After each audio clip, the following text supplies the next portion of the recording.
Chapter 18, A Wagon Load of Bricks. From 1851 to 1857, the country moved closer to civil war. During these years, Harriet Tubman made 11 trips into Maryland to bring out slaves. In November 1856, she rescued Joe Bailey. In the spring, she had made 2 trips to the Eastern Shore. The result of one of these trips is recorded in Still's Underground Railroad. April 1856. The next arrival numbered 4 passengers and came under the guidance of Moses, Harriet Tubman, from Maryland. The second trip, which took place in May, is mentioned in a letter that Thomas Garrett wrote to J. Miller McKim and William Still of the Philadelphia Vigilance Committee. Wilmington, 5th month, 11, 1856. Esteemed friends, McKim and Still, those 4 I wrote thee about arrived safe up in the neighborhood of Longwood, and Harriet Tubman followed after in the stage yesterday. I shall expect 5 more from the same neighborhood next trip. As ever your friend, Thomas Garrett. The November trip started off inauspiciously. There were 3 men in the group, Joe Bailey and his brother William, and a man named Peter Pennington. There was one woman, Eliza Noakey. After Harriet heard Joe's story, her fear of immediate pursuit increased. Joe was a tall, dark man, muscular and handsome. His master had hired him out to another planter, William R. Hewlett, for 6 years. Finally, Hewlett decided to buy him, for Joe supervised the running of the plantation so well that Hewlett didn't have to pay an overseer. He paid $2,000 for Joe. Joe said the day Hewlett bought him, he beat him with a rawhide to make certain Joe knew who was the master. Joe told them that he had said to himself, "This is the first and the last time." That night he took a boat and rowed down the river to the plantation where old Ben lived. He told Ben, "The next time Moses comes, let me know." The scars on Joe's back weren't healed yet. Harriet worried about that. His height and bloody stripes on his back would make it easy to identify him. Perhaps it was the worry, the haste with which they had to move to get away, the fact that she felt impelled to urge them to move faster and faster. Anyway, her head began to ache. She made them walk along the edge of the road, dangerous, but going through the woods was too slow. As she hurried them along, the scar from the old wound on her temple began to throb like a toothache. The ache in her head increased. She could feel sleep creeping over her like a paralysis. She tried to sing, tried to fight off the sleep, and stumbled, went down on her knees, and was sound asleep. When she awakened, she had no idea how long she had slept. She heard a man's voice saying, "You've got to trust her. When she has those sleeps, you have to leave her alone till she wakes up. She'll wake up pretty soon." It was Joe who had spoken. He was squatting on his heels, and Eliza and Bill and Peter were standing up looking down at her. She was lying flat on the road. The sun was shining, sunlight so brilliant that she thought she could feel it warm her eyelids, yet the ground was cold, the air was cold. She got to her feet quickly. Her heart seemed to be skipping beats, it was going so fast. They were out in plain sight, all of them. Anyone who passed would recognize them for what they were, runaways, fugitives. She ordered them to follow her and went into the woods that bordered the road, plunging into the woods, almost running. They came behind her, and it seemed to her their footsteps kept pace with the speed of her thoughts. Should have been traveling at night, not in broad daylight. Should have been concealed, not out in the open like that. Got to go faster and faster, faster, faster. Then she heard them muttering. One of the men said, "She's taking us back. I can tell. We're going back to the same way we came. The woman's crazy." She led them on a zigzag course up a hill and then down. At the foot of the hill there was a small river which followed a winding course. She went straight toward it. Eliza Noakey said, panic in her voice, "You going to wade that?" Harriet said she had a dream while she was sleeping, and in the dream she had seen this river. Eliza said it was too deep to wade. They'd all drown. Harriet said she was certain there was one place so shallow that they could wade it. They stopped following her. All of them stopped. Bill asked her if she'd crossed this river before. She said no, but she'd seen it in her dream, and the Lord told her what to do, and running water leaves no trail. They would be safe on the other side. Peter Pennington said, "I'll wade no freezing water for no crazy woman," and started back toward the woods. She raised the gun, pointing it scowling. "Stand still," she ordered. "You try to go back, try to run back to the woods, and you'll never run any more. You go on with me, or you die." They went on. She didn't like it. The threat of violence always disturbed her, and she had never felt so unsure of herself, so desperate, so afraid. But her visions had never failed her.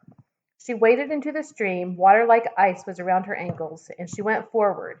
It reached her thighs and then her waist. She turned and looked back, and Joe was the only one who had followed her. The others were standing on the bank watching. Water reached to her shoulders, and she kept going. She closed her eyes for a moment in the grip of despair, as icy cold as the water. She thought that if her belief were only strong enough, the waters of the stream would have parted, and they would all have walked across on dry land. Instead, the water rose higher. Now it was above her shoulders and up to her chin. She kept on going. She held the gun up out of the water. At least Joe was still following, and she thought, wade in the water just like John, and feeling of confidence returned. When the Lord no longer wanted her, the water began to recede. It was down to her shoulders. But it wasn't the water that was receding, the stream was getting shallower. When the others saw this, they started to wade the river too. Then all of them reached the opposite bank, dry land, a small island or neck of land. They were shivering, shocked by the cold, numb, but otherwise unharmed. They went through more woods, and then they came to a clearing. There was a cabin there. Harriet said that she had seen that in her dreams too. They would be safe there. And they were. The cabin belonged to a family of free Negroes. They were made welcome, given food. Their wet clothing was dried in front of an open fire. The next morning they set out again. They went back the same way they had come, but they did not have to wade through the river. Their host served as a guide, and he led them by a long roundabout road. When they reached the spot where Harriet had gone to sleep by the side of the road the day before, they all shivered. The patrollers had been there, had waited for them. If they hadn't crossed that river at Harriet's direction, they would have been caught. The evidence was unmistakable. The grass had been trampled by horses' feet. The ground was littered with the stubs of half-smoked cigars.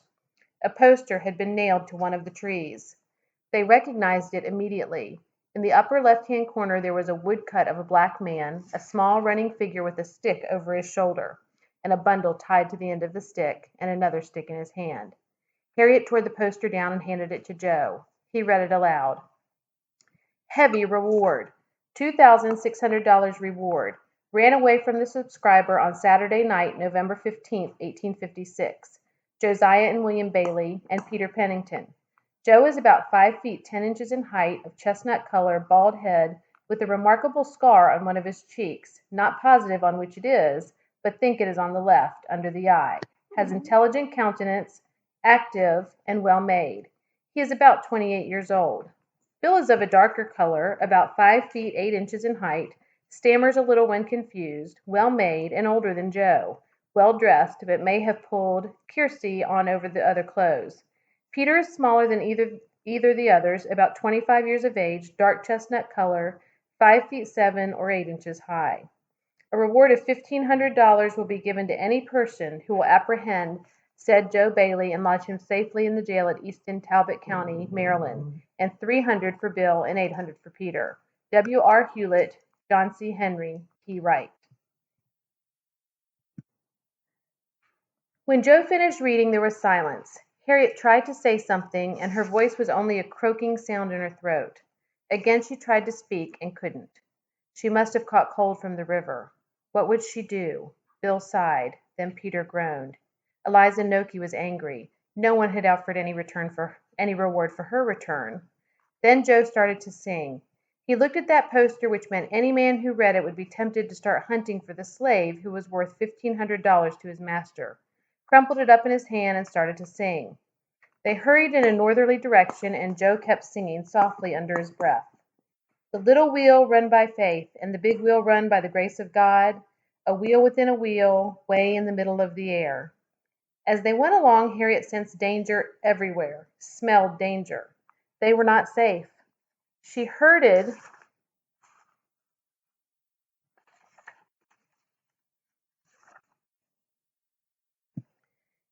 them along, sometimes going ahead of them, sometimes walking behind them, prodding them with the butt of the gun, the hoarseness preventing her from speaking. It was Joe who talked, Joe who encouraged them, Joe who, as if by instinct, told the old stories about the slave ships, the torture, the irons and the whips. When he sang, they moved faster. Eliza Noki fairly skipped along as Joe sang, his voice almost a whisper. Who comes yonder all dressed in red? I heard the angels singing. It's all the children Moses led. I heard the angels singing. They saw other places along the road where the patrollers had been, found one place where they must have waited for as much as an hour in the hope that they would be able to find some trace of this party. The horses had been tied to trees. Joe shook his head and stopped singing. It was daybreak when they reached the outskirts of Wilmington. Within sight of the long bridge, Harriet called a halt. She told the runaways to hide in the woods, not to speak to anyone, not to make a sound, not to move. She watched the bridge for a long time. It was guarded. There were posters nailed to the trees all along the road. Stealthily, cautiously, she took two of the posters down and went back to where she'd left the runaways. Joe said one of the posters was the one he'd read to them before, and the reward for him had been increased to $2,000. But the other, the little running figure reproduced on the flimsy paper, was that of a woman. The reward offered for her capture was $12,000. The poster described her. It said she was dark, short, of a muscular build with a deep voice, and that she had a scar on her left temple, scars on the back of her neck. Her name was Harriet Tubman. Sometimes she was called Moses. Harriet laughed. She said nobody was going to catch her. She left them again and went as close to the bridge as she dared, waiting, watching. Thomas Garrett must know that those posters must know the bridge was watched. He would try to get in touch with her. She was certain of it. He did. Garrett sent his servant out to look for Harriet. When Harriet saw him, she signaled to him. They held a conference in the long grass by the side of the road. Then he went back to report to Garrett. 2 hours later, he was back again with Garrett's message. It was dark when Harriet returned to the fugitives. As she went toward their hiding place, she signaled her approach by singing, "Go Down, Moses." Her voice was no longer beautiful. It was like the croaking of a frog, hoarse, tuneless. She told them to follow her. She took them through the woods and then along a road, heavy woods on each side of it, more like a country lane than a road. There was a long wagon there, and men, and the sound of horses, jingle of harness, stamping of feet, soft blowing out of breath. When they got in the wagon one by one and lay down flat, Harriet said the men were bricklayers. She said that the men would cover them with bricks. When the men put boards over them, Eliza Noki made a thin, high sound of terror, and Harriet heard her whisper, "It's like being in a coffin." Then the bricks were placed on top of the boards. Harriet thought, "Eliza is right. It is as though we had died together and been buried in a common grave," and croaked, "We got to go free or die." The words were lost. The wagon started. There was the sound of hoofbeats. The men on the wagon began to laugh and shout and sing. Then they were on the long bridge and someone cried, "Halt!" The driver shouted, "Whoa, whoa!" When asked if he'd seen any runaway Negroes, he laughed and said with that kind of money being offered for them, he planned to start hunting for them as soon as he got home, right after supper. When they got out of the wagon at Thomas Garrett's house in Wilmington, Garrett said of Harriet, "She was so hoarse she could hardly speak, and she was also suffering with violent toothache." Garrett forwarded them to Philadelphia, where William Still wrote down their past history in his record book. From Philadelphia, they were forwarded to the office of the Anti-Slavery Society in New York. When they reached New York, it was Joe who lost his courage. The moment they entered the office of Oliver Johnson, head of the New York Anti-Slavery Society, Johnson glanced at Joe and said, "Well, Joe, I'm glad to see the man who is worth $2,000 to his master." Joe looked as though he was going to faint. He said, "How did you know me, sir?" "Here is the advertisement. From the description, no one could possibly mistake you." "How far off is Canada?" Joe asked. Oliver Johnson showed him a map. "It's more than 300 miles by railroad." Joe said he wouldn't go any farther because he'd be hunted every step of the way, and he couldn't stand it any longer. If a man who had never seen him could recognize him from the description, then the whole dream of freedom was hopeless. He told Harriet to take the others and go on. None of them would be safe as long as he was with them. But Harriet said they would not go on without him. Finally, reluctantly, he went with them. She said afterward, from that time Joe was silent. He talked no more, he sang no more. He sat with his head in his hand, and nobody could rouse him or make him take any interest in anything. They were put aboard a train, and they passed through New York State without incident. The conductor had hidden them in the baggage car, but when they approached Niagara Falls, he took them into one of the coaches. Harriet tried to rouse Joe from his apathy and urged him to look at Niagara, but he still sat with his head in his hands, refusing to look. Then she shouted, "You've crossed the line! You're free, Joe! You're free!" The others shouted too. Still he sat, bent over, silent. Harriet shook him. "Joe! Joe! You're a free man!" Slowly he straightened up in his seat, and then stood up and lifted his hands and began to sing. There were tears streaming down his cheeks as he sang louder and louder. Glory to God and Jesus too. One more soul got safe. Glory to God and Jesus too, for all these souls got safe. His voice was like the sound of thunder. Harriet, listening, thought it put glory over them all. In 1856, there was civil war in Kansas. In April, May, and June, most of the speeches made in Congress concerned Kansas. Toward the end of May, old John Brown, accompanied by 4 of his sons, a son-in-law, and 2 other men, headed for Pottawatomie, where they murdered 5 pro-slavery settlers, an action which set off guerrilla warfare in Kansas. Henceforth, John Brown was known as Bloody Brown or Pottawatomie Brown.